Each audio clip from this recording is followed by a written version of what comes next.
Bonjour tout le monde, donc bienvenue ici dans le tuto pour utiliser la visioconférence avec Framatalk. J'ai utilisé cet outil-là parce que c'est un outil qui est assez facile et on n'a pas besoin de créer un compte pour y accéder. Alors, on a besoin de quel matériel au départ pour utiliser Framatalk? On a besoin d'abord d'un PC qui soit portable ou fixe, c'est pareil. On a besoin évidemment que sur le PC, vous ayez accès à votre boîte mail, que vous ayez un navigateur internet, n'importe lequel, et que vous ayez évidemment une connexion internet. Idéalement, une connexion filaire est préférable parce que le Wi-Fi, la connexion est moins bonne. Maintenant, si vous avez du Wi-Fi, on va essayer de faire avec. Alors, idéalement aussi, pour que ça fonctionne convenablement, il faut avoir un micro, donc idéalement un micro, casque micro, comme ça on n'entend pas les interférences de la pièce. Maintenant, si vous avez un micro sur votre PC, ça fonctionne aussi. En général, il se situe au-dessus de votre écran sur votre portable et, euh, et en dessous sur votre barre son de votre écran fixe. Idéalement aussi, c'est d'avoir une webcam extérieure qui se trouve, elle, soit à l'extérieur, soit si elle se trouve sur votre PC fixe, elle se trouve également au-dessus de l'écran et sur le portable aussi.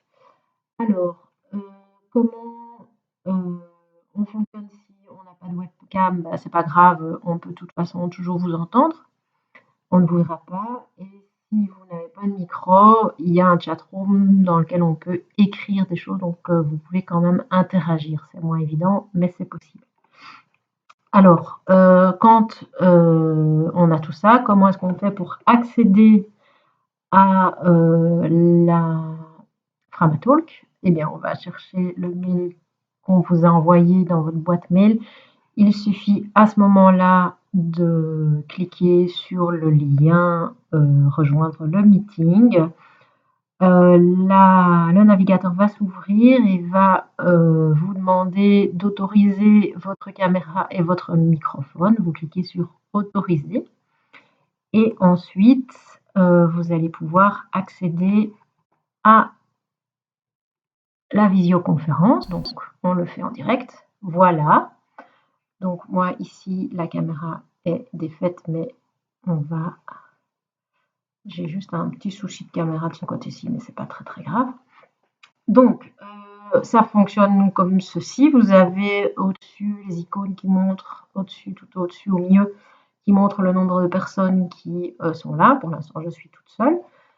Sur le côté à droite, en haut, vous avez les petits carrés noirs qui, en fait, vous permettent de voir qui est avec vous. Donc, pour mettre votre nom, vous cliquez sur le carré noir et vous mettez votre nom.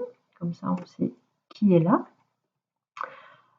En bas, ça vous permet de changer, en bas à droite, ça vous permet de changer les paramètres. Vous pouvez mettre en full screen, vous pouvez flouter l'arrière-plan et on peut aussi changer dans les settings. Je vais mettre en français. Voilà. Hop. Ensuite, en bas au milieu, vous voyez, vous avez une petite caméra qui est barrée quand elle ne fonctionne pas et qui n'est pas barrée quand elle fonctionne. Vous avez le téléphone qui permet de quitter le visioconférence et vous avez le micro. Quand vous cliquez dessus, on ne vous entend plus. Et si vous décliquez, on vous entend de nouveau. Alors, je vais enlever les petites informations ici pour vous montrer le reste. Vous avez en bas à gauche, vous avez un petit phylactère qui permet d'ouvrir la chatroom dans lequel on peut écrire des choses et tout le monde peut le voir. Vous avez à côté de ça une petite main. Quand vous cliquez dessus, ça permet de demander la parole et donc l'animateur peut vous donner la parole à ce moment-là. On sait que vous voulez prendre la parole. Et le dernier onglet qui est partager votre écran permet en fait de sélectionner un PowerPoint par exemple ou quelque chose, une présentation, n'importe, et ça vous permet de voir ce que vous faites. Par exemple, je vais autoriser OBS et vous allez avoir la vue d'OBS dans votre écran. Je vais sortir de là parce que c'est compliqué pour moi vous continuer à vous expliquer, et donc si je déclique, hop, on sort de ma présentation. Voilà, j'espère que ça a été clair. N'hésitez pas à m'envoyer un message si vous avez des questions.